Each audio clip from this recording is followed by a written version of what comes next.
the high schools in the state of Texas, and they will make some decisions about what your enrollment has to be in Class A, 2A, 3A, 4A, and 5A.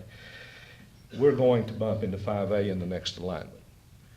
And with that just comes, I think people are just interested. I think it just says to people, we've kind of grown up.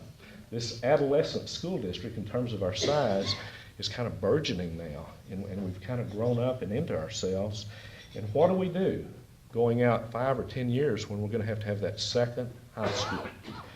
Demographic study would indicate that we would need a high school on the ground sometime around 2020. And here we are sitting in 2011. That's not that far off. To build a high school, to plan for a high school, to get the bond money in place for a high school, you need about 3 years of lead time to do that. So if you go out to about 2020 and start backing up from that, 2017 may sound like a long time out there, but it's really not. It'll be on us before we know it. So what are we trying to do to put that off? I don't, for one, do not want to be residing as superintendent over the operational side of the district when we have to open a second high school. It just splits a community down the middle. It is tough to deal with. So we want to put that off for several reasons. One, because of the reality of that, and two, because we need our tax base to grow before we try to put a $175 to $200 million facility on the ground. That's what we anticipate that the cost of a new high school, 5A comprehensive high school, would be at that time. So what can we do to keep from having to do that? Well, part of what is being contemplated in this bond study that we've been doing is to actually expand Lake Travis Middle School next to our high school and be able to convert that in some way to high school capacity. And then we would have to go build a new Lake Travis Middle School at a much reduced cost compared to a high school to allow us to get the efficiency of growing the high school over time. When you put a new high school on the ground, you take on between $1.5 million and $2 million in additional operational costs that you wouldn't have in one high school, just by virtue of the inefficiencies of utilities and the cost of the building and staffing and those kind of things. So we're trying to put that off as long as we can. We're real worried about what the legislature, and I kind of joked about it a minute ago, but we are in a serious world of hurt as a state. I think the comptroller's office has indicated about a $25 billion shortfall in the state of Texas going into this next 2-year biennium. Constitutionally, the legislature is required to have a balanced budget, which means they've got to go get that money somewhere or cut programs, and we're really worried in our school district that they may get their hand in our fund balance or our savings account.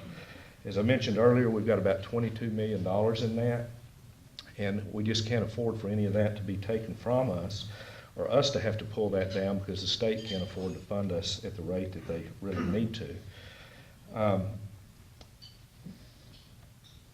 Over the next 5 years, our financial forecast would indicate that if we didn't change some of the things we're doing in our school district to become more efficient, that we would draw our fund balance down into a negative position. I mean, we would be in the hole, I think, Johnny's about $7 million 5 years out, from $22 million, almost a $30 million swing over that 5-year period of time. So we are starting to do some things. We're changing our schedules at the middle school for next year to become more efficient. We're being very careful on our hiring of staff. We're kind of locked in on some of that. We have to do a certain amount of that because of state mandates on class size ratios in classrooms. We have reduced administrative costs, central office, by $265,000 over the last 18 months or so. We're just trying to do what we can to be efficient and wise in our stewardship and use of money. The bond planning committee will begin meeting, as I said, in March. We don't think there's going to be anything controversial in that bond package. It's going to be meat and potatoes. It's going to be what do we have to survive and not hurt kids in the classroom and the programs. Right now, there is nothing, for instance, contemplated in that would have a penny in it for athletics. And a lot of people ask me that question. And although in the last bond election, I think the extracurricular and athletic piece only amounted to about 5.7% of the total bond package. In a time like this, people don't want you spending money on what they might consider to be fluff or whatever. So this is meat and potatoes, taking care of computers in classroom, being able to lay fiber for future schools, building those schools, being able to protect the investment that we already have on the ground by repairing HVAC units and painting buildings and putting roofs on if we need to, and just protecting the investment that you all already have in your school system. You know, I was worried a little bit about coming today and having to say to you, it looks like we're going to have a bond election, because a reasonable person on the street would say, have you just lost your mind? And I understand that. But it is for this Board of Trustees, as trustees over this school district, to make decisions about what's in the best interest of kids. And if we don't ask, then we know what the answer will be.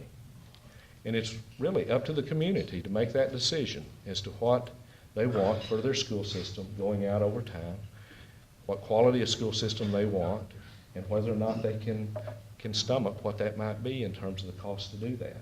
We will do our job as administrative staff, and I know the board will, to bring whatever we bring to the bond committee and then what comes out of that committee back to the board and ultimately to you all, to do so in a way that honors your financial interest in this school district, honors what would be best for your children or your grandchildren, and ultimately for you just to know that, no, we're not a bunch of bureaucrats that have lost our mind, but we really are trying to honor all of the progress that has been made in the past few years in this school district, and to position this district going out into the future for even bigger and better days ahead. We know that our success and the success of this community are inextricably bound. And if one of us falls down, the other is affected by that. We just know that for a fact. So please know that when we have our meetings over at the Educational Development Center with the Board of Trustees, or when we're meeting as a senior staff trying to figure some of these things out, we always do have you in mind. And we always do want you to know that we never forget how appreciative and blessed we are for the many wonderful attributes and qualities, and most importantly, the people in this community that make this such a special place to get to work and have kids go to school. And we thank you for it, and we will try to continue to honor that in our work going forward. Okay.